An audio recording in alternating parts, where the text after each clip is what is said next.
Votre attention s'il vous plaît. Cet élément est en français. Contactez-nous pour savoir s'il est aussi disponible en la langue de votre préférence. Veuillez aussi noter qu'il est en audio uniquement, dépourvu de ce fait d'image originaire. À présent, nous vous convions à suivre, depuis christequality.com et évangile-éternel.com, la rubrique Bible mot à mot, ou l'explication prophétique de toute la Bible, livre par livre, chapitre par chapitre, verset par verset, mot à mot. Elle est présentée aujourd'hui par le docteur Alain Zuzi-Condé, ministre de l'Évangile éternel. Tous les enseignements du docteur Alain Zuzi-Condé sont disponibles sur christequality.com/alaincondé.html. Bonne édification au nom de notre commun Seigneur et Dieu Jésus-Christ. Amen. Que le Seigneur Jésus-Christ vous bénisse. Nous voici encore aujourd'hui pour la continuité de notre message sur la Bible mot à mot. Nous sommes dans les livres d'Apocalypse et aujourd'hui nous allons toucher l'Apocalypse chapitre 4. Sans plus tarder, je prends l'écriture, je vais lire. Après cela, Apocalypse 4, le verset 1er. Après cela, je regardai, et voici une porte était ouverte dans le ciel. La première voix que j'avais entendue, comme le son d'une trompette, et qui me parlait, dit: monte ici, et je te ferai voir ce qui doit arriver dans la suite. Aussitôt, je fus ravi en esprit. Et voici, il y avait un trône dans le ciel, et sur ce trône, quelqu'un était assis. Celui qui était assis avait l'aspect d'une pierre de jaspe et de sardoine. Et le trône était environné d'un arc-en-ciel semblable à de l'émeraude. Autour du trône, je vis 24 trônes, et sur ces trônes, 24 vieillards assis, revêtus de vêtements blancs, et sur leurs têtes des couronnes d'or. Du trône sortent des éclairs, des voix et des tonnerres. Devant le trône brûlent 7 lampes ardentes qui sont les 7 esprits de Dieu. Il y a encore devant le trône comme une mer de verre, semblable à du cristal. Au milieu du trône et autour du trône, il y a 4 êtres vivants, remplis d'yeux devant et derrière. Le premier être vivant est semblable à un lion. Le second être vivant est semblable à un veau. Le troisième être vivant a la face d'un homme. Et le quatrième être vivant est semblable à un aigle qui vole. Les 4 êtres vivants ont chacun 6 ailes. Et ils sont remplis d'yeux tout autour et au-dedans. Ils ne cessent de dire jour et nuit: Saint, Saint, Saint est le Seigneur Dieu, le Tout-Puissant, qui était, qui est et qui vient. Quand les êtres vivants rendent gloire et honneur et action de grâce à celui qui est assis sur le trône, à celui qui vit au siècle des siècles. Les 24 vieillards se prosternent devant celui qui est assis sur le trône et ils adorent celui qui vit au siècle des siècles et ils jettent leur couronne devant le trône en disant: Tu es digne, notre Seigneur et notre Dieu, de recevoir la gloire et l'honneur et la puissance, car tu as créé toutes choses et c'est par ta volonté qu'elles existent et qu'elles ont été créées. Que le Seigneur Jésus-Christ soit le véritable enseignant, qu'il lui-même nous enseigne et qu'il ouvre l'intelligence aussi pour la compréhension. Ok, nous commençons par le verset 1er de l'Apocalypse chapitre 4, parce qu'il s'agit de la Bible mot à mot. Dans le verset 1er, nous remarquons, premièrement, l'ouverture du ciel. Là, il y a le ciel qui s'ouvre. Et après l'ouverture du ciel, une voix va appeler Jean. Monte ici. Et Jean est monté, mais il était monté pour voir les choses qui devaient arriver. C'est-à-dire, il était là-haut, la voix l'a appelé, là au sommet, pour voir les choses à venir. Ok, nous allons d'abord glaner tout autour de ça, avant de continuer.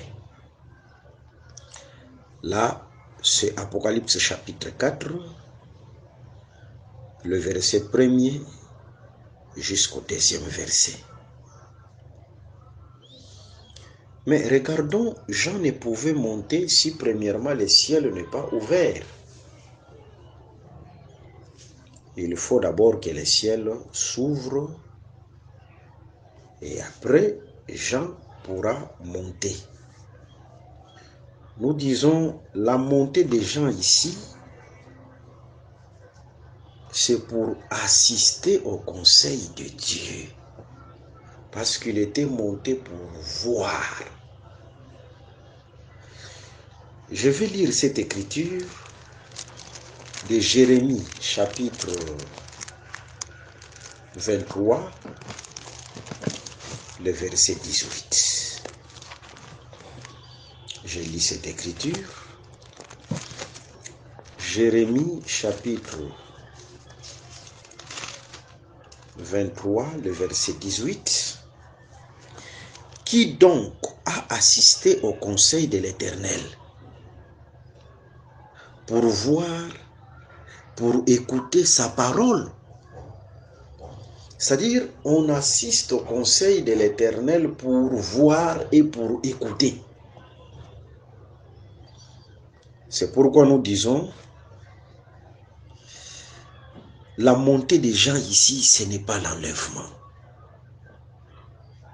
Ce n'est pas l'enlèvement pour qu'après qu'on puisse enseigner que c'est l'enlèvement et les sauts viennent après à l'enlèvement. Non.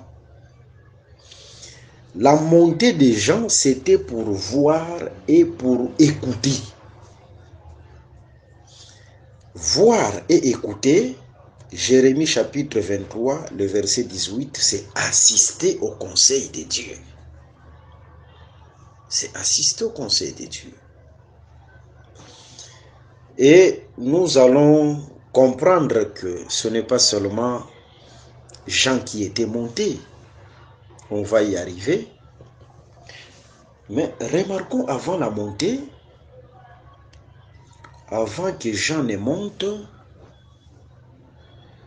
il faut premièrement que le ciel s'ouvre. Il faut que premièrement le ciel s'ouvre. Dans les Saintes Écritures, dans le livre de la vérité, c'est la dîme qui ouvre le ciel.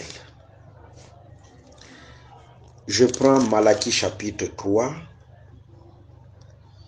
le verset 10. Apportez à la maison du trésor toutes les dîmes, afin qu'il y ait de la nourriture dans ma maison. Mettez-moi de la sorte à l'épreuve, dit l'Éternel des armées, et vous verrez si je n'ouvre pas pour vous les écluses des cieux, si je ne répands pas sur vous la bénédiction en abondance. Selon cette écriture, c'est la dîme qui ouvre les ciels. C'est la dîme qui ouvre les ciels. Regardons, Dieu parle de plusieurs manières. Dieu parle de plusieurs manières. Dans le livre de Nombres, chapitre 29, commençant par le verset 1er, même jusqu'au 10e verset, vous allez remarquer, on nous parle des équivalences des animaux. L'équivalence des animaux. Précisément, on fait mention du taureau, du bélier et de l'agneau. En parlant du taureau, le taureau égale 3/10.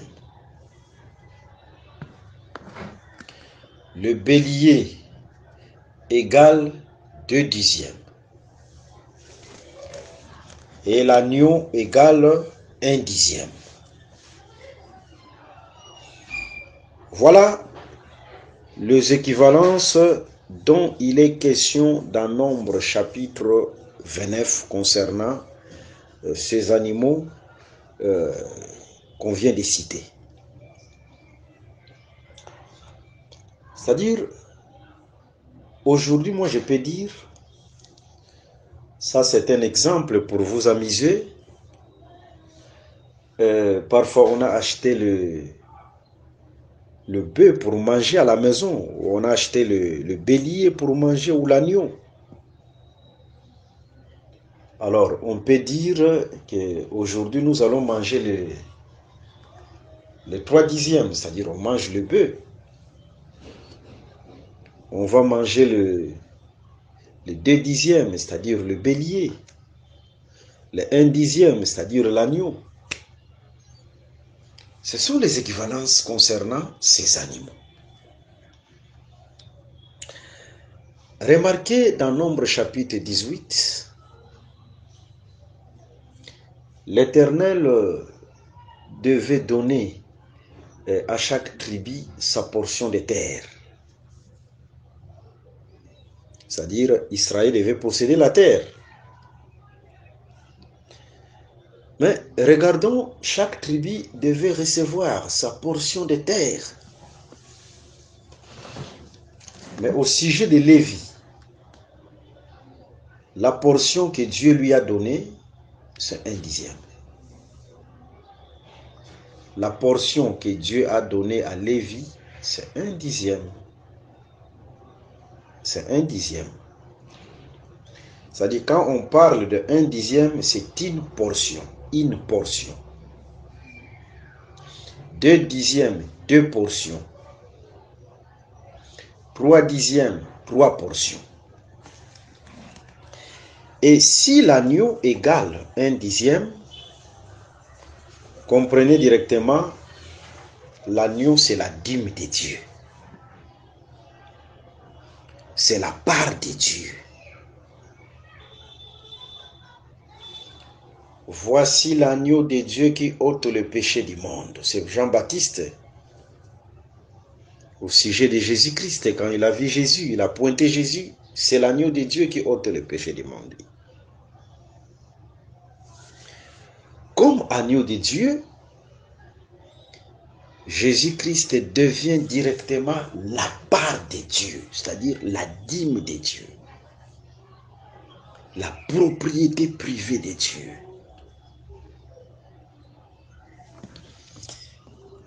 Nous sommes dans Apocalypse chapitre 5. Ici, j'anticipe. Il y a quelqu'un qui est assis sur le trône. On n'a pas cité son nom. On en parlera. Il avait un livre, mais un livre qui avait deux portions. Il tenait un livre dans sa main droite, mais le livre avec deux portions. Vous voyez? C'est-à-dire, le livre était écrit en dedans et en dehors. Le livre avec la portion du dedans et la portion du dehors. Et ce livre était scellé. On cherchait qui devait ouvrir ce livre. Personne n'était digne dans les ciels, sur la terre et sous la terre. Curieusement, l'un des veillards se levera et dira, le lion de la tribu de Juda vaincu. Au lieu du lion, du fort est sorti le doux. Jean va voir l'agneau. Mais pourquoi seulement l'agneau? Pourquoi seulement l'agneau? Un détail important qu'on ne peut pas négliger. Comprenez que dans les Saintes Écritures, Apocalypse chapitre 6, le verset 14, le livre est appelé aussi ciel. Ici, il s'agit de l'ouverture du ciel. Pour que le ciel s'ouvre, selon Malachie chapitre 3, le verset 10, il faut premièrement que la dîme soit présentée. Et par rapport aux animaux, c'est l'agneau qui est la dîme. Parce que l'équivalence de l'agneau, c'est le 1/10. Raison pour laquelle il y a plusieurs animaux. Même il y a des animaux qui sont gros, plus gros que l'agneau. Je peux prendre l'exemple même de l'éléphant. Vous voyez, même le taureau, c'est plus grand que l'agneau. Mais pourquoi Dieu a permis que l'agneau se présente pour ouvrir le livre? Pour ouvrir le livre, pour ouvrir le ciel. C'est parce que l'agneau, c'est la dîme de Dieu. L'agneau égale 1/10, c'est la dîme. Et pour ouvrir le ciel, il faut que la dîme soit présentée. Et l'agneau, c'est la dîme. Le 1/10. Raison pour laquelle seul l'agneau qui pouvait se présenter comme la dîme de Dieu pour ouvrir le ciel qui est le livre.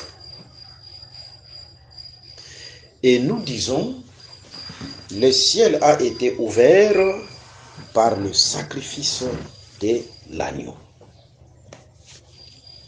Par le sacrifice de Jésus-Christ. Remarquez, lorsque Jésus était sur la croix, il va pousser un cri. Je vais lire cette écriture dans Matthieu chapitre 27. Matthieu chapitre 27, le verset 51. 27, le verset 51. Et voici, je commence par le verset 50. Jésus poussa de nouveau un grand cri et rendit l'esprit. Et voici le voile du temple se déchira en deux depuis le haut jusqu'en bas. La terre trembla, les rochers se fendirent. Vous voyez, le sacrifice de Jésus a ouvert le chemin. C'est-à-dire le voile qui séparait les lieux saints au lieu très saint, ce voile-là était déchiré. C'est ça l'ouverture du ciel. L'ouverture du ciel a été constatée par la mort de Jésus-Christ, la mort de l'agneau, le sacrifice de l'agneau. Et le ciel est ouvert. Voyez?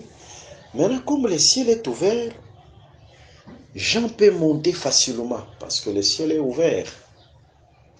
Il peut entrer là au ciel parce que le ciel est ouvert. Voyez? Il faut d'abord que la mort soit constatée et la montée viendra après. Cette chose, on la voit aussi dans Actes des Apôtres, chapitre 1er. Il fallait premièrement que Jésus-Christ devienne sacrifice. Il a ouvert le chemin, il a ouvert le ciel, et dans Actes chapitre 2 et Actes chapitre 1er, comme le ciel a été ouvert, dans Actes chapitre 1er, Jésus est monté, l'ascension de Jésus-Christ. Mais il ne pouvait pas premièrement monter avant que le sacrifice ne soit offert. Parce que c'est le sacrifice qui a ouvert le chemin, qui a ouvert le ciel, et après, la montée peut être constatée. Vous voyez? Mais regardons une précision. Une précision, je suis dans Éphésiens, chapitre 4, parce que nous parlons de la montée. Éphésiens, chapitre 4, le verset, je commence par le verset 8. C'est pourquoi il est dit, étant monté en haut, il a amené des captifs et il a fait des dons aux hommes. Étant monté en haut, c'est-à-dire Jésus est monté, mais il n'est pas monté seul. Il est monté avec les captifs. Les captifs ici, ce sont les corps ministériels. Vous voyez, c'est comme Moïse dans l'ombre. Là, je suis dans le livre de Exode chapitre 24. Moïse aussi a franchi la montagne. Mais en montant, il n'était pas seul. Il est monté avec les anciens. Moïse est monté, mais avec les anciens. C'est ça Jésus qui était monté dans Actes des Apôtres chapitre 1er, mais avec les captifs, c'est-à-dire Éphésiens chapitre 4, les 5 dons ministériels. Vous voyez? Et Jean, qui était monté, se trouve dans les 5 dons ministériels. C'est comme aussi à Kadesh Barnéa. Nombre chapitre 13 et Nombre chapitre 14. Les espions et le peuple, Moïse et le peuple étaient sur le bas de la montagne, c'est-à-dire Kadesh Barnéa. Mais les espions sont montés à Canaan. Parce que lorsque Israël sortit de l'Égypte, nous le répétons, nous le disons souvent, Israël montait à Canaan. L'Égypte était comme le bas de la montagne. Vous voyez? Alors, là, Kadesh Barnéa, les espions sont montés à Canaan. Monter là, c'est ça, assister aussi au conseil de Dieu. Voilà un peu la montée de Jean. C'est pour assister au conseil de Dieu, mais cette montée doit intervenir après le sacrifice de l'agneau, parce que c'est le sacrifice qui ouvre les ciels. Que le Seigneur Jésus-Christ vous bénisse. S'il y a des questions, nous sommes bien disposés pour vous répondre. Ok. Et nous disons, monter ici, c'est assister au conseil de Dieu, parce qu'il était monté pour voir et pour écouter. Le verset 3, Apocalypse chapitre 4. Même on commence par le verset 2. Aussitôt, je fus ravi en esprit, et voici, il y avait un trône dans le ciel, et sur ce trône, quelqu'un était assis. Celui qui était assis avait l'aspect d'une pierre de jaspe et de sardoine. Ok, Jean va voir un trône. Il y avait quelqu'un qui était assis, c'est-à-dire qui était sur le trône. Et celui-là reflétait la pierre de jaspe et la pierre de sardoine. Le trône était environné d'un arc-en-ciel. Et autour de ce grand trône, il y avait des petits trônes. Sur ces petits trônes, il y avait les 24 vieillards. Je pense que nous allons aussi parler des noms de 24 vieillards. Nous allons citer les noms de tous ces 24 vieillards. Mais je vais donner les détails sur ces 24 vieillards dans Apocalypse chapitre 5. Parce que dans Apocalypse chapitre 5, on parle aussi des 24 vieillards. Alors, soyez calmes. Quand on va arriver dans Apocalypse chapitre 5, je vais donner les détails sur les 24 vieillards et les noms de chaque vieillard.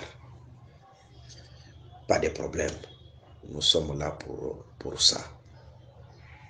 Nous allons donner les noms de 24 vieillards et les détails sur les 24 vieillards, mais qu'on arrive d'abord dans Apocalypse chapitre 5. Et il y avait autour du trône, du grand trône, 24 vieillards revêtus de blanc et sur leur tête de couronnes d'or. Alors, du trône sortent des éclairs, des voix et des tonnerres. Et devant le trône, il y a 7 lampes ardentes. Devant encore le trône, il y avait la mer de verre. On peut d'abord exploiter ça. Vous voyez, ce que Jean a vu, réellement, c'est le tabernacle qui se dessine. C'est-à-dire, Jean a vu le tabernacle ici, c'est le tabernacle qui se dessine. Pourquoi nous disons le tabernacle qui se dessine? Nous remarquons d'abord la mer de verre. La mer de verre, c'est ce qu'on appelle dans les tabernacles la cuve d'airain. Mais dans les temples, c'est la mer. C'est-à-dire, ici, on voit le tabernacle, on voit aussi les temples. Après la mer de verre, il y a le 7 lampes. Le 7 lampes, c'est les chandeliers. La mer de verre ou la cuve d'airain, c'est le parvis. Voyez, les chandeliers, le 7 lampes, c'est les lieux saints. Et les trônes là où on trouve Dieu, c'est les lieux très saints. Voilà. Maintenant, regardons, nous allons donner la pensée de cette scène. Celui qui était assis sur le trône reflétait la pierre de jaspe et la pierre de sardoine. Mais premièrement, pourquoi on devait commencer par la pierre de jaspe et terminer par la pierre de sardoine? Si on prend Exode chapitre 39, le verset 10 à 14, c'est là où on parle des pierres. Le souverain sacrificateur Aaron, par rapport aux habits de Lévitique chapitre 8, il portait premièrement la tunique comme sous-vêtement. Dessus la tunique, il y avait la longue robe. Et sur la poitrine, il y avait le faute et le pectoral.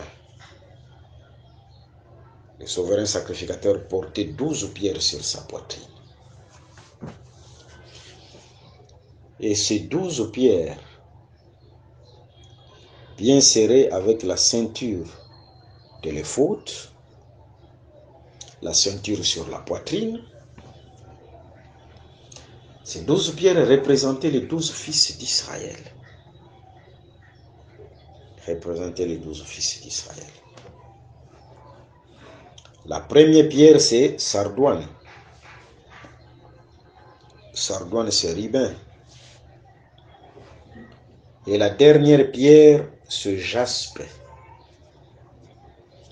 Jaspe, c'est Benjamin. Mais pourquoi on doit commencer par jaspe et on termine par sardoine? Quand on parle de jaspe, jaspe c'est le dernier, sardoine c'est le premier. C'est-à-dire ici, celui qui était assis sur le trône, il n'est pas seulement le premier et le dernier, mais ici il se représente ou il se présente comme le dernier et le premier. Le dernier et le premier. Le dernier et le premier, en d'autres termes, c'est Dieu qui s'est dépouillé.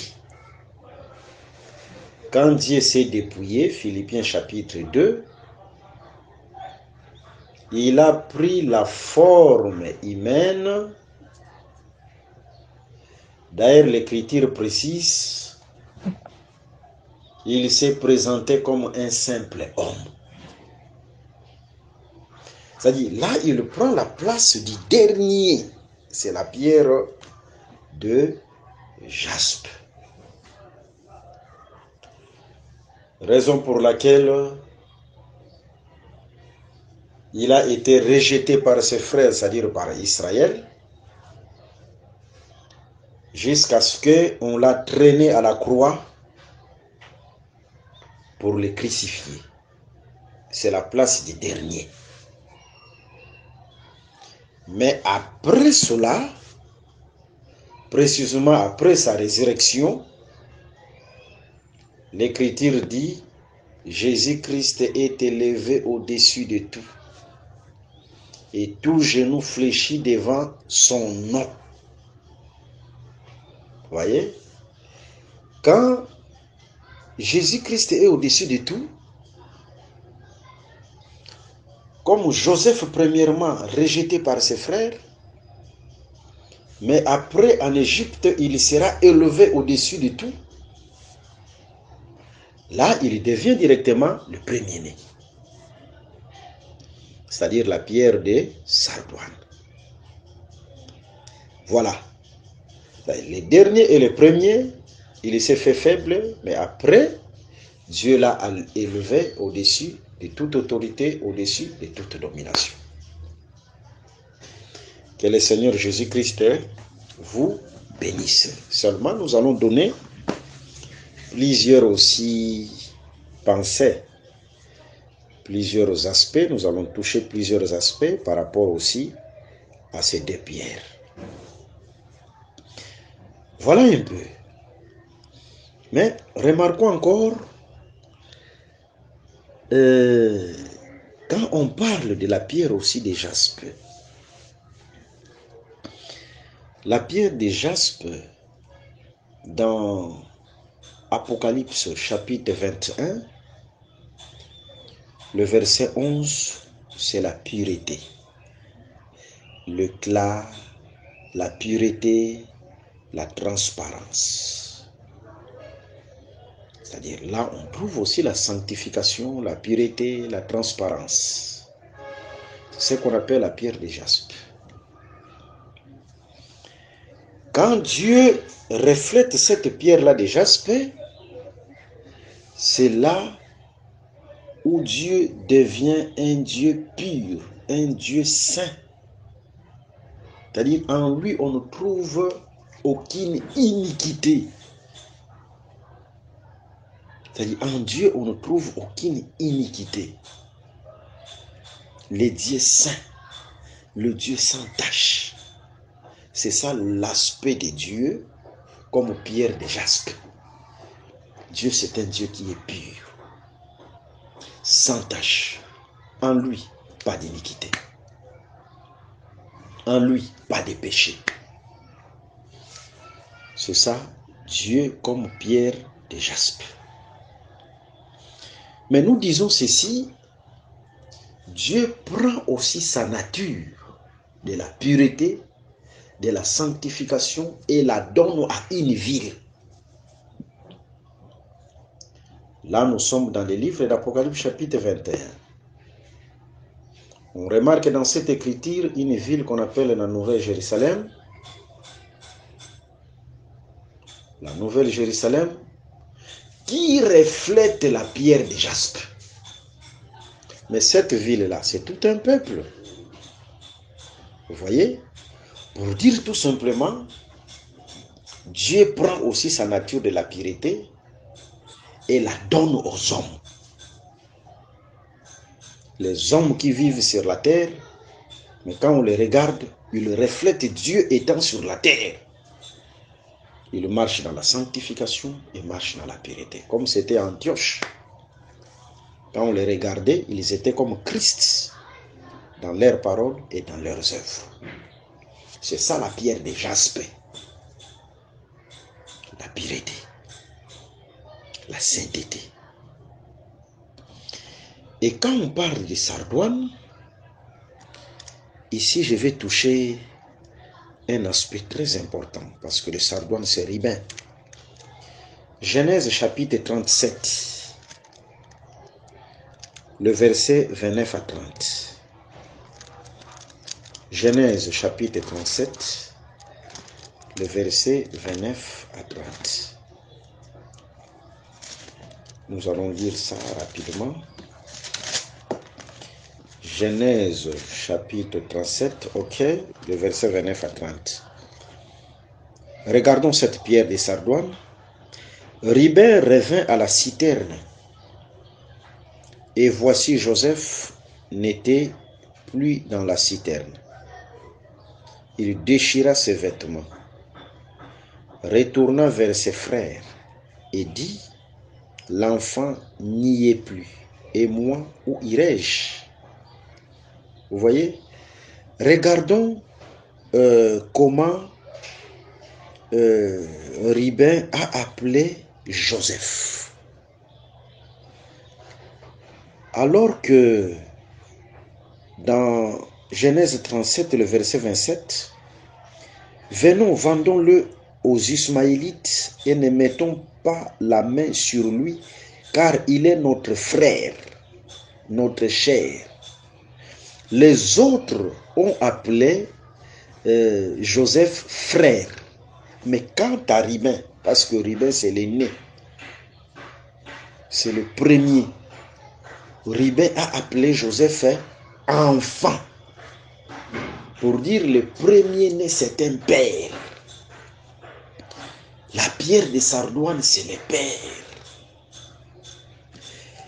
Et quand Dieu reflète cette pierre de sardoine, cela veut dire tout simplement, il est le Père. Le Père de la création. Le Père de toute créature, c'est lui. C'est ça la pierre de sardoine. Alors, quand jaspe marche avec sardoine, jaspe c'est la sainteté, la pureté, sardoine, c'est le Père. Cela directement forme un nom. Père Saint ou Saint-Père. Si on commence avec, jaspe. Jaspe, c'est la sainteté, c'est la pureté, c'est-à-dire Saint-Père. Saint-Père. Jaspe, c'est Saint. Sardoine, Père, c'est-à-dire Saint-Père. Raison pour laquelle, si vous entendez quelqu'un qui se nomme Saint-Père, c'est-à-dire cette personne prend directement la place de Dieu, comme l'esprit de la papauté. Les papes se nomment Saint-Père. Saint, c'est la pierre de de jaspe. Père, c'est la pierre de sardoine. C'est-à-dire, directement, il prend la place de Dieu. C'est ça l'esprit de l'Antichrist. C'est l'esprit de l'Antichrist. Que le Seigneur Jésus-Christ vous bénisse. Le Saint-Père, c'est seulement Dieu lui-même. Jaspe, sardoine, c'est ce qui forme Saint-Père. Que Dieu vous bénisse. Si vous commencez par sardoine, vous terminez par jaspe, ça va faire Père Saint. Mais si vous commencez comme dans Apocalypse chapitre 4, jaspe est terminé par sardoine, Saint-Père. Oh, le livre de la vérité merveilleux, que le Seigneur Jésus-Christ vous bénisse. Personne sur cette terre ne prendra cette attribution. Et si vous remarquez une personne prendre cette attribution, c'est l'Antichrist. Il se fait Dieu. C'est le Dieu qui est le Saint-Père. Que le Seigneur Jésus-Christ vous bénisse. Ok. Mais remarquons, je vous informe aussi que Dieu porte toutes les pierres. Dieu porte toutes les pierres. Toutes les pierres mentionnées dans Exode chapitre 39, le verset 10 à 14, Dieu les porte. Mais il y a une façon, une manière de compter dans les Saintes Écritures. Si vous n'avez pas les yeux, c'est difficile de voir. Il y a une manière et une façon de compter. Je peux prendre une écriture,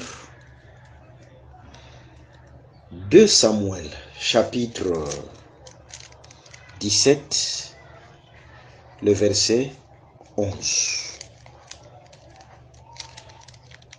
2 Samuel, chapitre 17,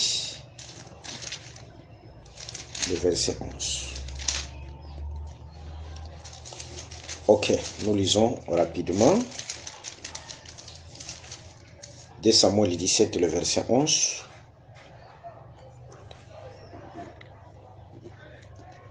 Je conseille donc que tout Israël se rassemble auprès de toi, depuis Dan jusqu'à Beersheba. Vous voyez? Tout Israël devait se rassembler. Mais on compte seulement 2 extrémités, depuis Dan jusqu'à Beersheba. Vous voyez? Dans ces 2 extrémités, il y a tout Israël, même ceux qu'on n'avait pas compté. Mais on dit seulement depuis Dan jusqu'à Beersheba. C'est un langage qui se répète dans plusieurs écritures du livre de la vérité. Je prends aussi une autre écriture. 1 Samuel, chapitre 3, le verset 20. 1 Samuel, chapitre 3, le verset 20. Ok. Tout Israël, depuis Dan jusqu'à Beersheba. Voyez? On parle de tout Israël. C'est-à-dire il n'y a pas seulement Dan et Beersheba. Il y a aussi d'autres villes, d'autres cités, d'autres comtés. Mais on n'a pas compté ça. D'autres contrées. On n'a pas compté. On dit seulement Dan et Beersheba. On prend seulement les extrémités. Raison pour laquelle les 2 pierres, ce sont les extrémités. Que ce soit jaspe, c'est l'extrémité parce que c'est Benjamin. Et sardoine, c'est Ribin, c'est aussi l'extrémité. On prend seulement ces 2 extrémités, mais entre ces 2 extrémités, il y a d'autres pierres qui sont dedans. C'est comme ça que Dieu compte. Il y a d'autres fils. Et Dieu porte toutes les pierres parce que le souverain sacrificateur, il était le reflet des choses célestes. Le premier souverain sacrificateur, c'est Dieu lui-même. Que le Seigneur Jésus-Christ vous bénisse. Mais remarquons, il est sur son trône. On n'a pas donné son nom, hein? On dit seulement quelqu'un qui était sur le trône. Pourquoi?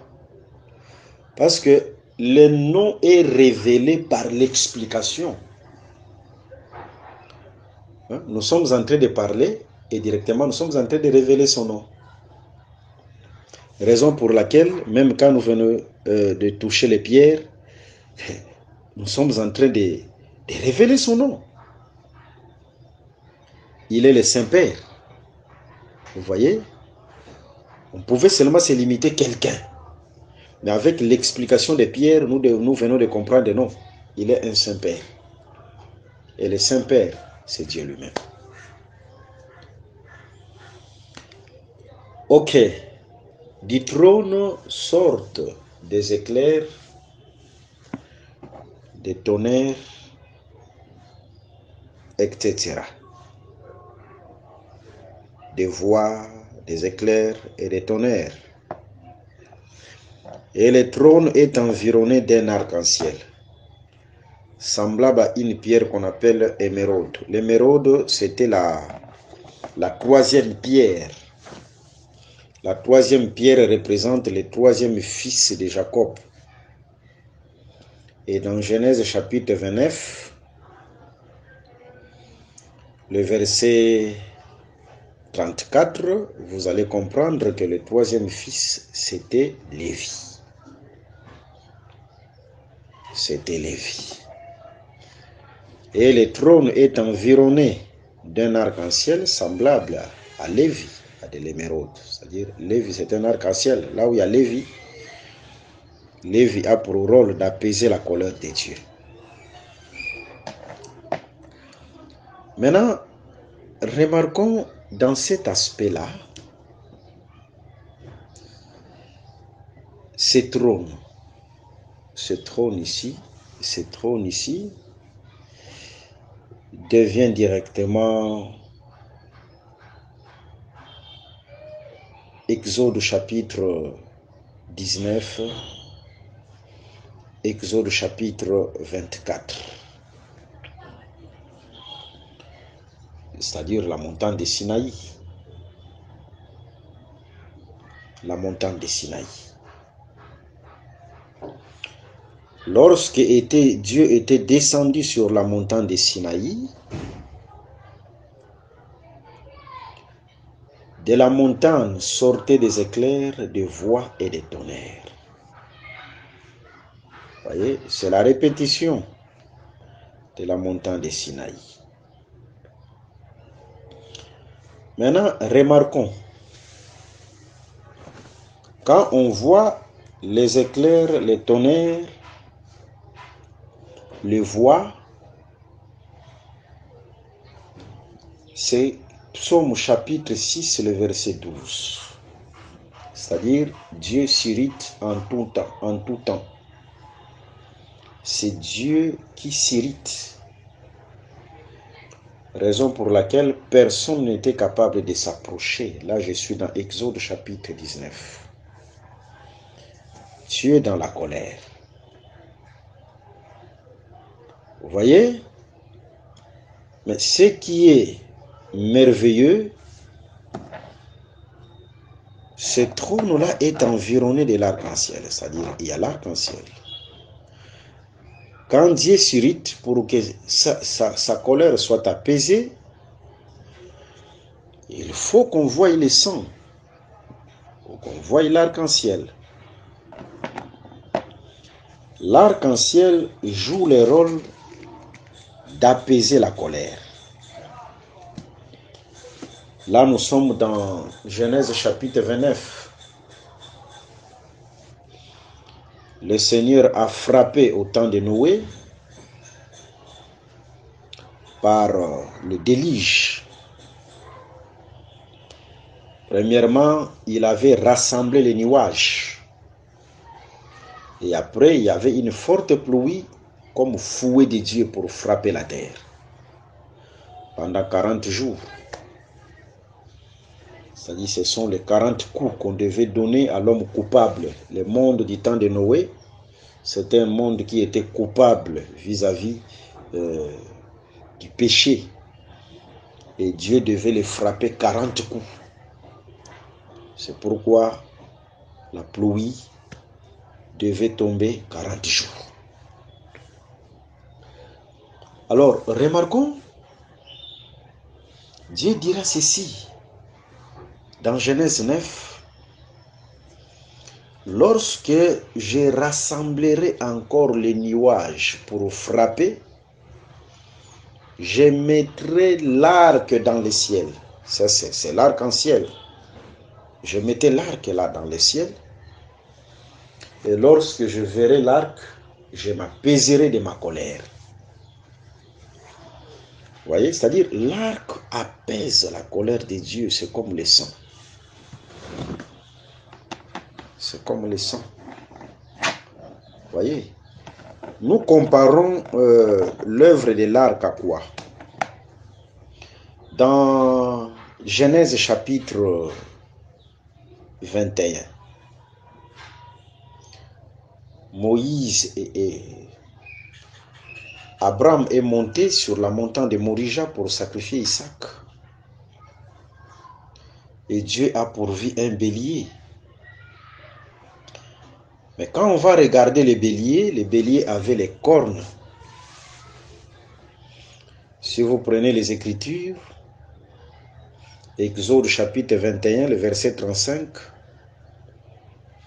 un animal à cornes utilise ses cornes pour frapper. C'est-à-dire les cornes servent à frapper.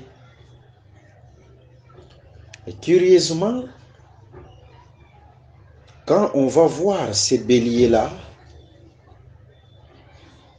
qui avaient les cornes, contrairement à l'agneau de l'Apocalypse chapitre 5, parce que l'agneau de l'Apocalypse chapitre 5 a aussi des cornes, mais les cornes qui ne sont pas retenues. C'est tout un temps prophétique. Mais quand on voit les béliers, ces cornes étaient retenues par un buisson. C'est-à-dire, les buissons là jouent le rôle de l'arc-en-ciel. Les béliers n'est plus en mesure de frapper. Il a les cornes pour frapper, mais ces cornes, sa colère est retenue par les buissons. Vous voyez, ces buissons-là, c'est ça l'arc-en-ciel. C'est ça l'arc-en-ciel. L'arc-en-ciel, c'est comme le fil cramoisi. Rahab, Josué chapitre 6. Josué, Israël, ils sont venus pour détruire la ville de Jéricho. Mais quand ils verront les fils cramoisis dans la maison de Rahab, ils passeront outre. Ils ne vont pas toucher la maison de Rahab. Les fils cramoisis là jouent le rôle de l'arc-en-ciel. C'est comme aussi dans Exode chapitre 12, l'ange de la mort vient frapper, mais là où il trouve le sang dans les linteaux, les maisons des Israélites, il ne frappe pas. C'est ça l'arc-en-ciel. C'est-à-dire l'arc-en-ciel apaise la colère de Dieu. Regardons, nous disons, ces trônes, c'est comme aussi la montagne de Sinaï. Sur la montagne de Sinaï, Dieu a pris cette montagne comme son trône aussi. Et de ce trône sortaient des éclairs, des tonnerres, des voix. Mais remarquons, Moïse et les anciens voulaient s'approcher de Dieu. C'est mieux de lire cette écriture. Prenons Exode chapitre 24. Exode chapitre 24, le verset 9 à 10. Exode 24, le verset 9 à 10. Moïse monta avec Aaron, Nadab et Abihu et 70 anciens d'Israël. Ils virent les dieux d'Israël. Sous ses pieds, c'était comme un ouvrage de saphir transparent, comme le ciel lui-même dans sa pureté. 11. Il n'étendit point sa main sur l'élite des enfants d'Israël. Ils virent Dieu et ils mangèrent et burent. Vous voyez? Ils ont vu Dieu. Mais pourquoi Dieu n'a pas étendu sa main sur l'élite d'Israël? C'est parce qu'il y avait une pierre de saphir là. La pierre de saphir ici, le ciel dans sa pureté, c'est comme les draps bleus qu'on couvrait. Parce qu'il y a un drap bleu qu'on couvrait dans Nombre chapitre 2. On couvrait les ustensiles du tabernacle par les draps bleus. Et c'est ce qui faisait que même les Kéatites pouvaient venir et transporter les ustensiles sans que Dieu ne frappe. C'est-à-dire ces draps bleus aussi jouent le rôle de l'arc-en-ciel. Vous voyez? Ici, le ciel dans sa pureté, la pierre de saphir, a joué aussi le rôle de l'arc-en-ciel. C'est pourquoi Dieu, dans sa colère, n'a pas frappé l'élite d'Israël. C'est-à-dire, on s'approche devant Dieu quand il y a l'arc-en-ciel. Quand il y a l'arc-en-ciel, parce que Dieu s'irrite en tout temps. Mais c'est l'arc-en-ciel qui apaise la colère de Dieu pour s'approcher devant lui. Et aujourd'hui, c'est le sacrifice de Jésus-Christ. L'alliance de Jésus-Christ. Le sang de Jésus-Christ, c'est l'alliance. Quand je parle du sang de Jésus, ce n'est pas le sang qui est physique, c'est l'alliance. Comme arc-en-ciel qui a fait qu'on puisse s'approcher de Dieu et Dieu s'apaise de sa colère. Que le Seigneur Jésus-Christ vous bénisse. Voilà. Mais nous disons, comme nous avons introduit au début, il y a un tabernacle qui se dessine ici. Devant Dieu, il y a les 7 lampes. Il y a 7 lampes. Je pense que j'avais parlé aussi de ça dans Apocalypse chapitre 1er. Pourquoi on doit placer la lampe devant Dieu? Dans Luc chapitre 8, le verset 16 à 14, la lampe joue le rôle de dévoiler, de révéler. Vous voyez? Même cette femme-là qui avait perdu sa drachme, pour la retrouver, il fallait qu'elle allume la lampe. Vous voyez, c'est-à-dire la drachme était perdue dans le néant, mais la femme devait allumer la lampe pour retrouver ce qu'elle avait perdu, c'est-à-dire ce qui était rongé dans les ténèbres, couvert par les ténèbres, mais avec la lumière, cette chose a été dévoilée, révélée. C'est ça l'objectif et le rôle de la lumière. Dieu, c'est un Dieu qui se cache. Vous voyez? Le Dieu d'Israël, c'est un Dieu qui se cache. Et ce n'est pas facile de trouver Dieu. Hein? Tu chercheras Dieu, mais tu ne le trouveras pas, parce que Dieu, c'est un Dieu qui se cache. Si tu dis que je suis en train de chercher Dieu, tu vas le chercher, tu ne le trouveras pas. Dieu, c'est un Dieu qui se cache. Raison pour laquelle on prend la lampe, on la met devant Dieu. Ce sont les 7 lampes. Quand on parle de 7 lampes, c'est la perfection de la lumière. Une lumière parfaite. 7 lampes, c'est-à-dire c'est la lumière du midi, comme dans la maison d'Abraham, quand Dieu avait visité Abraham, c'était au midi. Et la lumière du midi, c'est la lumière qui est forte, Aucune chose ne peut se cacher. Alors, quand on met la lampe devant Dieu, cela veut dire tout simplement Dieu qui se cache, mais avec la lampe jouera le rôle de dévoiler Dieu, surtout cette lampe, dévoiler Dieu dans son entièreté. Tous les conseils de Dieu. Je vous ai donné tous les conseils de Dieu. C'est ce que Paul a dit aux Éphésiens dans Actes des Apôtres chapitre 20. C'est-à-dire tous les conseils de Dieu, c'est ça au juste la perfection de la lumière. Dévoiler Dieu dans son entièreté. Aujourd'hui, Dieu ne se cache pas parce qu'il y a 7 lampes. 7 lampes. Les 7 lampes, ce sont aussi les 7 yeux de l'agneau. Que le Seigneur Jésus-Christ vous bénisse. On va y arriver dans Apocalypse chapitre 5. Voilà un peu. Et à part les 7 lampes, devant aussi, il y a la mer des vers, c'est-à-dire il y a les eaux. Si vous prenez Proverbe chapitre 27, le verset 19, vous allez remarquer que les eaux sont comparables au miroir. Les eaux, c'est un miroir. Les eaux, dans les Saintes Écritures, c'est un miroir. Voilà pourquoi, même lorsque l'Esprit de Dieu se mouvait au-dessus des eaux, Dieu était reflété dans ces eaux-là. Lui, il était au-dessus, mais les eaux qui étaient en bas, on peut regarder, on voit Dieu dans les eaux. Il était reflété dans ces eaux-là. Dieu était reflété dans ces eaux. Parce que les eaux, c'est tout un miroir.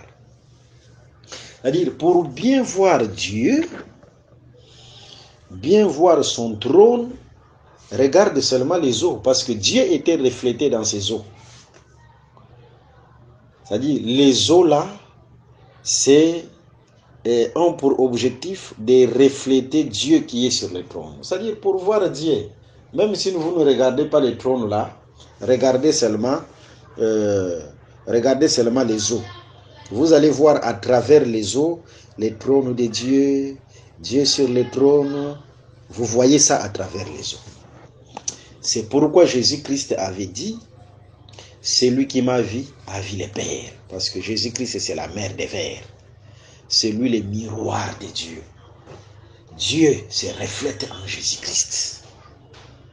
Il est le reflet du Dieu invisible.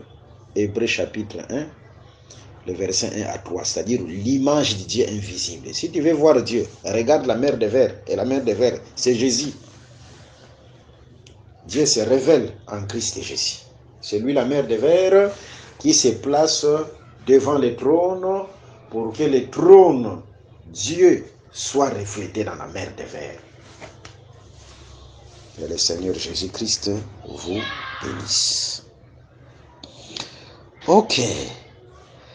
Voilà un peu la pensée de l'Écriture. Je prends le verset 6 jusqu'au verset 11. J'avais dit que concernant les 24 veillards, ayez vos apaisements. Nous allons vous parler des 24 veillards en détail et leurs noms dans Apocalypse chapitre 5. On doit d'abord lire Apocalypse 5, voir aussi l'un des veillards qui a présenté le lion, parce qu'on doit aussi citer son nom. Alors là, on va donner les détails avec les 24 veillards. Il y a encore devant le trône comme une mer de verre semblable à du cristal. Au milieu du trône et autour du trône, il y a 4 êtres vivants remplis Dieu devant et derrière. Vous voyez? On nous parle de 4 êtres vivants remplis Dieu devant et derrière. Le premier être vivant est semblable à un lion. Le second être vivant est semblable à un veau. Le troisième être vivant a la face d'un homme. Et le quatrième être vivant est semblable à un aigle qui vole. Ce sont des attributions. Vous voyez? Les êtres vivants là, ce sont les attributions. Nous allons comprendre ça par la grâce de Dieu. Mais comprenez d'abord, on nous parle de 4 êtres vivants. Pourquoi pas soit 5 êtres vivants, 10 êtres vivants, seulement 4 êtres vivants. Parce qu'on ne connaît pas seulement les lions, les veaux, ou quoi que ce soit. Il y a aussi d'autres êtres, les léopards, l'ours, et quoi encore, les béliers, etc. Mais pourquoi on doit se limiter seulement à 4? Le chiffre 4, c'est le chiffre du campement. C'est le chiffre du campement. Là, nous sommes dans le livre de Nombres, Nombre chapitre 2, Nombre chapitre 2, Nombre chapitre 4. Le chiffre 4, c'est le chiffre du campement. Israël, c'est Jacob. Quand on parle de Jacob, on voit un seul homme, une seule personne. C'est-à-dire Israël, c'est une seule personne. Mais lorsque Israël campait, une seule personne se divise en 4. C'est-à-dire par le campement, Jacob devient 4. Israël se divise en 4, seulement par les campements. Une seule personne. C'est pourquoi l'Écriture dit ceci, dans Psaume chapitre 34, le verset 7. Psaume 34, le verset 7. L'ange de l'Éternel campe autour de ceux qui le craignent. Un seul ange campe. Quand ce seul ange campe, il est seul, mais quand il campe, le chiffre 4, comme le chiffre du campement, vous le verrez se manifester en 4. Et si vous voyez le chiffre 4, qui est le chiffre du campement, c'est l'ange qui campe. Mais pour faire quoi? Pour arracher au danger. C'est-à-dire, il y a un danger. Et le danger là, c'est Apocalypse chapitre 6, les chevaux et les cavaliers. On va y arriver. C'est pourquoi quand il y a l'ouverture du premier sceau, on voit les chevaux blancs, on verra les chevaux roux, les chevaux noirs, les chevaux pâles. Il y a toujours la manifestation aussi de chaque être vivant. Vous voyez? Parce que la manifestation de ces cavaliers, de ces chevaux, ce sont les dangers, les alarmes nocturnes. Et de l'autre côté, il y a l'ange qui campe. C'est la manifestation des 4 êtres vivants. C'est le campement, la manifestation des 4 êtres vivants. Que le Seigneur Jésus-Christ vous bénisse. Et quand on voit les lions, on voit l'esprit de l'assurance. Proverbe chapitre 28, le verset 1. Les lions ont de l'assurance. Les gistes ont de l'assurance comme un jeune lion. Proverbe 28, le verset 1. C'est l'assurance, c'est-à-dire, c'est comme lorsque Israël allait en guerre. Lorsque Israël allait en guerre, il y avait des instructions qu'on devait donner à Israël. Là, je suis dans les livres de Deutéronome, chapitre 20.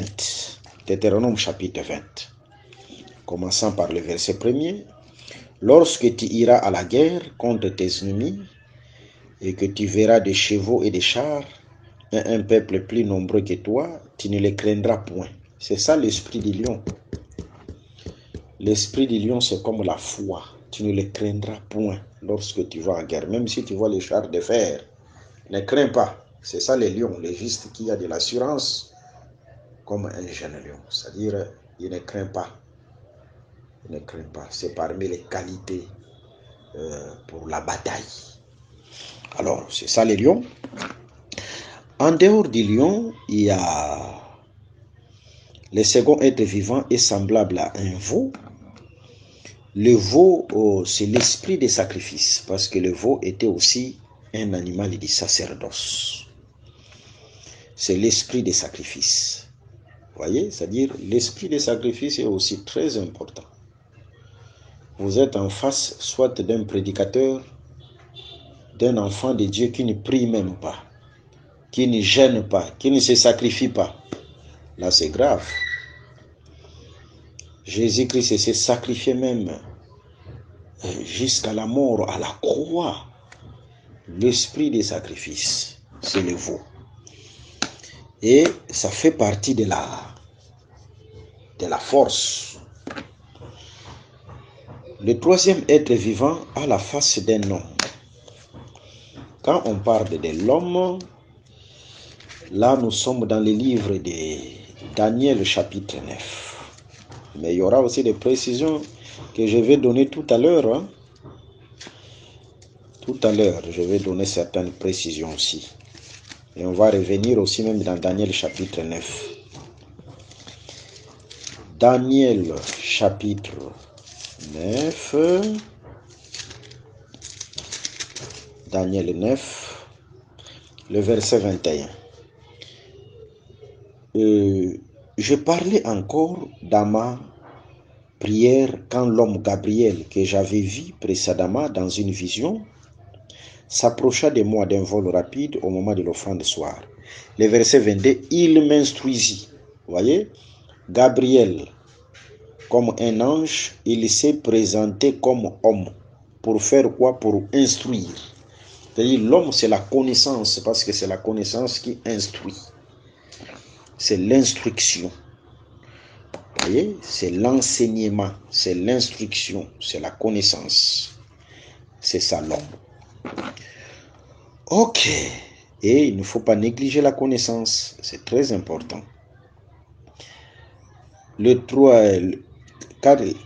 quatrième être vivant est semblable à un aigle qui vole. Quand on parle de l'aigle c'est le prophète. C'est la prophétie. D'ailleurs, dans le livre de Job, l'aigle a pour demeure les auteurs. Jean aussi qui était monté, on a appelé Jean, monte ici et devait voir les choses à venir. C'est aussi l'aigle qui a pour demeure les auteurs. C'est la prophétie. Dans l'ombre, on va voir aussi Moïse avant de mourir. Dieu lui a dit, monte au sommet de la montagne et vois tous les pays de Canaan. C'est ça aussi l'aigle, monte. C'est comme Jean aussi qui devait monter et voir les choses à venir. Parce que le pays de Canaan, par rapport à Moïse, c'était les choses à venir. Il n'était pas encore dans le pays de Canaan, mais il devait voir ces pays-là de loin. C'était les choses à venir. C'est ça, monte ici, je te montrerai les choses à venir. Que le Seigneur Jésus-Christ vous bénisse. L'aigle, c'est l'esprit de la prophétie. Et tout ça, c'est l'ange qui est dans les campements. C'est très important. L'ange qui est dans les campements. Mais remarquons ceci. Remarquons. Je vais vous dire quelque chose. Réellement, dans les Écritures,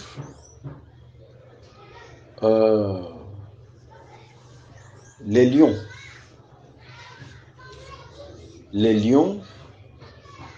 marchent ensemble avec l'esprit des sacrifices. Parce que l'esprit des sacrifices, c'est le veau. Je m'appuie sur une écriture, dans Juge chapitre 14, le verset 6. Juge chapitre 14, le verset 6, les lions se présentaient devant Samson. L'écriture précise que Samson déchira les lions comme un chevreau. C'est-à-dire, les lions, mais quand Samson l'a déchiré, les lions est devenu chevreau.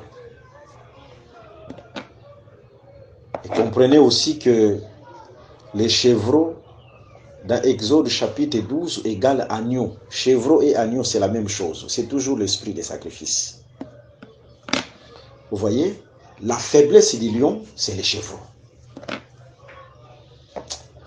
Remarquez aussi, dans Juge chapitre 1er, le verset 1er jusqu'au verset 3e. On cherchait qui devait attaquer le premier, les Cananéens.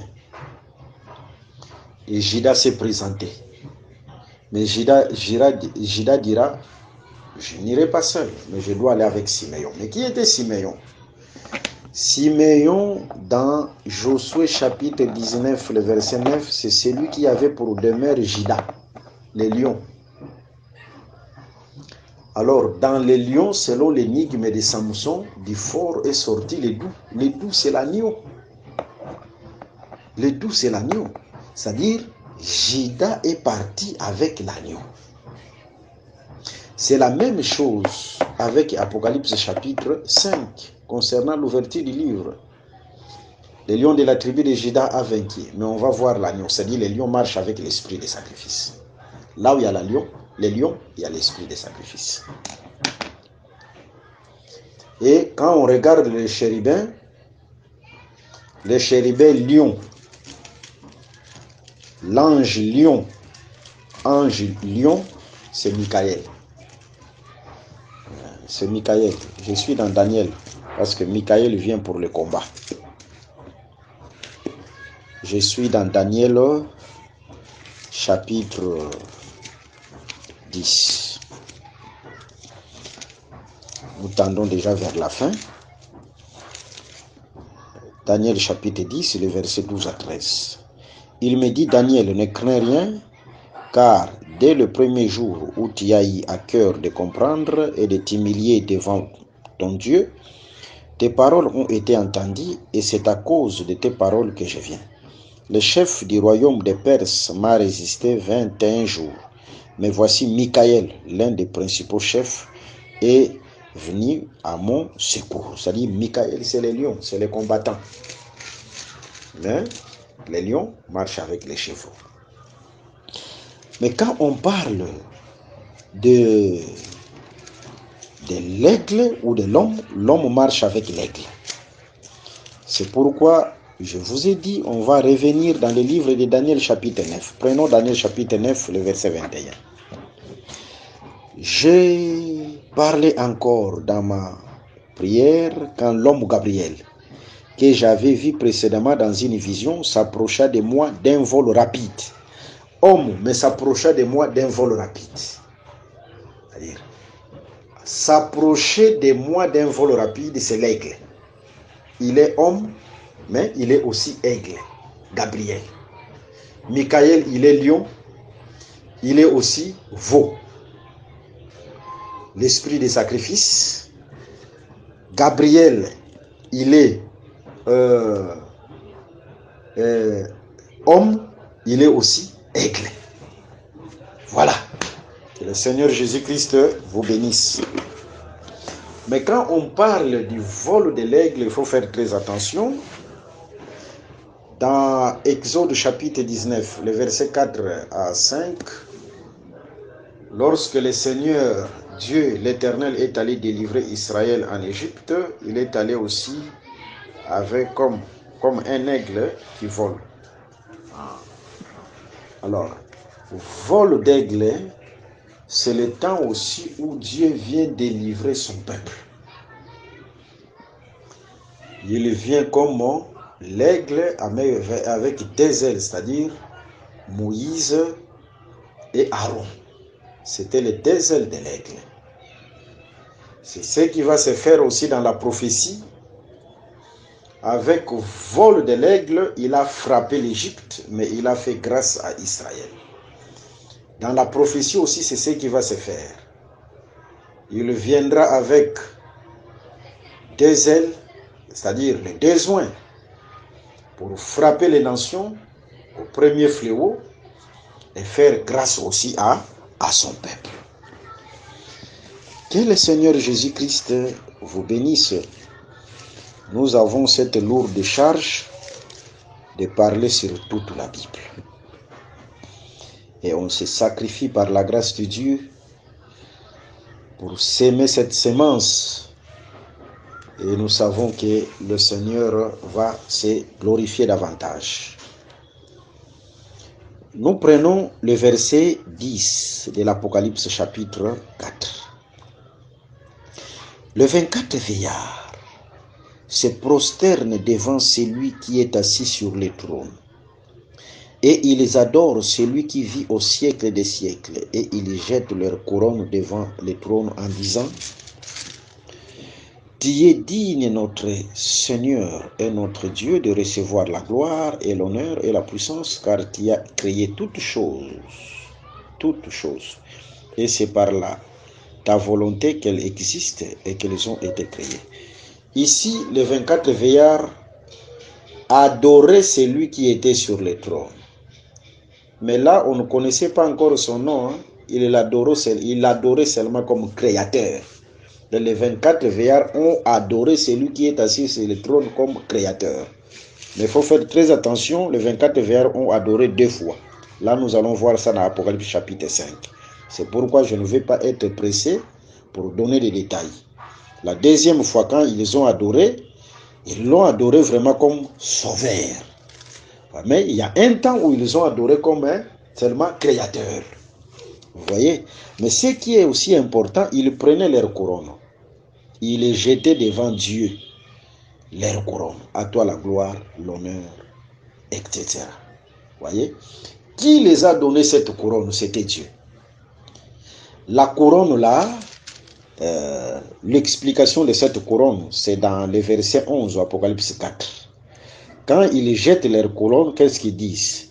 Tu es digne, notre Seigneur, notre Dieu, de recevoir la gloire. Parce que la couronne, là, c'est la gloire, l'honneur, la puissance. C'est-à-dire, c'est la gloire, l'honneur et la puissance. Voyez? C'est-à-dire, quand Dieu te glorifie, quand Dieu t'élève, cette gloire-là, il faut la faire retourner. C'est ce qu'on appelle la reconnaissance. Il faut être toujours reconnaissant devant Dieu. Vous voyez? C'est ce que David avait dit. Je vais lire d'abord l'écriture de David. C'est là où on va terminer. Dans 1 Chronique chapitre 29, le verset 12. 1 Chronique 29, le verset 12. 1 Chronique 29, le verset 12. C'est de toi que viennent la richesse et la gloire. C'est toi qui domines sur tout. C'est dans ta main que sont la force et la puissance. Et c'est ta main qui a le pouvoir d'agrandir et d'affermir toutes choses. Vous voyez, ça, c'est David qui faisait sa prière ici. David reconnaît que tout vient de Dieu. Tout vient de Dieu. Je prends même le verset aussi 11. À toi, Éternel, la grandeur, la force et la magnificence, l'éternité et la gloire. Car tout ce qui est au ciel et sur la terre t'appartient, à toi, Éternel, les reines, car tu t'élèves souverainement au-dessus de tout. Vous voyez? Je continue la lecture, le verset 14. Car qui suis-je et qui est mon peuple pour que nous puissions te faire volontairement ces offrandes? Tout vient de toi et nous recevons de ta main ce que nous t'offrons.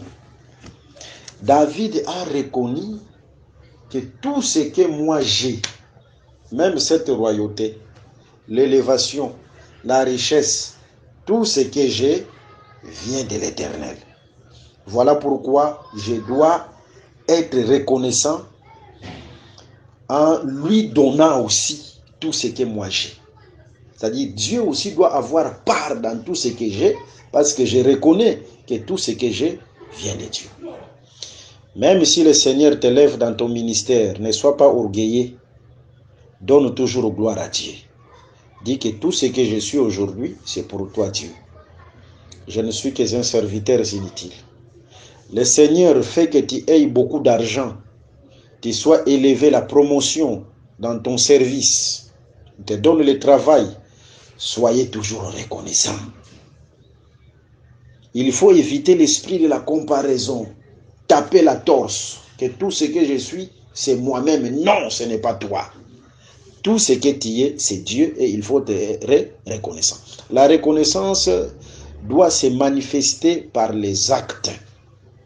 Les offrandes, les dîmes, soutenir l'œuvre de Dieu, soutenir les ministres de Dieu, c'est aussi être reconnaissant dans tout ce que Dieu fait pour toi. Ma prière est que le Seigneur puisse vous élever, qu'il fasse de bonnes choses dans vos vies, qu'il rende facile ce qui était devenu difficile, qu'il ouvre encore le chemin. C'est ça ma prière pour tout le monde qui est en train de nous suivre partout où vous êtes. Soyez bénis abondamment au nom de notre Seigneur Jésus-Christ et soyez aussi reconnaissants au Seigneur. Croyez que tout ce que vous êtes, c'est Dieu. Je sais que Dieu va vous élever. Dieu va vous ouvrir des portes. Dieu va vous bénir. Soyez reconnaissants. Que le Seigneur Jésus-Christ vous bénisse comme le 24 vieillard qui était aussi reconnaissant que la couronne que j'ai vient de Dieu. La gloire que j'ai vient de Dieu. Il faut être toujours reconnaissant. Ok.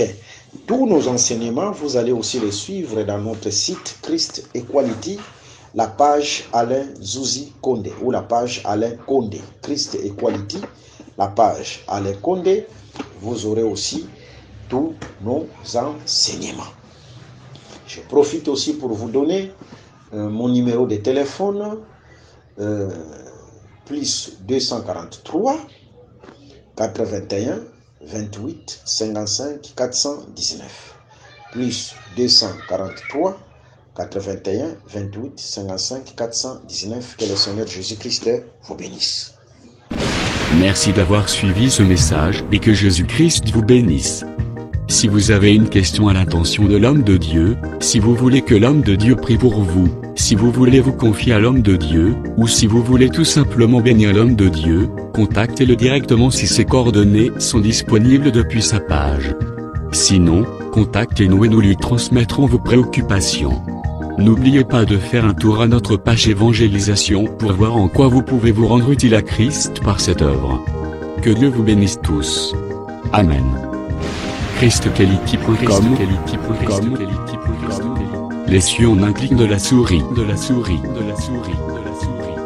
Évangile-éternel.com, le site de l'Évangile éternel.